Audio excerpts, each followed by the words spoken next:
मराठा आंदोलनाविरोधात याचिकांवर थोड्याच वेळात मुंबई हायकोर्टात सुनावणी। आंदोलनाविरोधातल्या 3 याचिकांवर सुनावणी।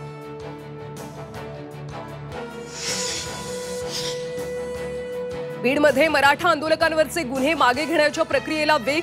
बीड अप्पर जिल्हा दंडाधिकाऱ्यांचे सर्व उपविभागीय दंडाधिकाऱ्यांना आदेश। मराठा आंदोलकांना दिलासा।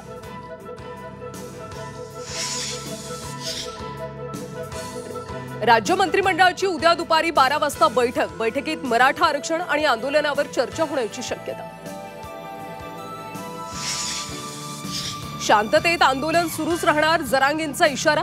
सरकारने आधी हैदराबाद सातारा गॅझेटची अंमलबजावणी करण्याची मागणी।